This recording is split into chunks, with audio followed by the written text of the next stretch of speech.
بتحقیق تم اور تمہارے وہ معبود جنہیں تم اللہ کو چھوڑ کر پوجتے تھے جہنم کا ایندھن ہے جہاں تمہیں داخل ہونا ہے۔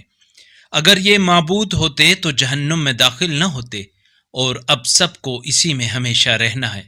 جہنم میں ان کا شور ہوگا اور وہ اس میں کچھ نہ سن سکیں گے۔ جن کے حق میں ہماری طرف سے پہلے ہی جنت کی خوشخبری مل چکی ہے، وہ اس آتش سے دور ہوں گے جہاں وہ اس کی آہٹ تک نہ سنیں گے، اور وہ ہمیشہ ان چیزوں میں رہیں گے جو ان کی خواہشات کے مطابق ہوں گی۔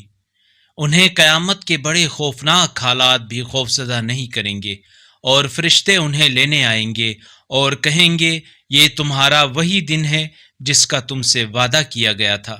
اس دن ہم آسمان کو اس طرح لپیٹ لیں گے جس طرح تومار میں اوراق لپیٹتے ہیں۔ جس طرح ہم نے خلقت کی ابتدا کی تھی اسے ہم پھر دہرائیں گے۔ یہ وعدہ ہمارے ذمے ہے جسے ہم ہی پورا کرنے والے ہیں۔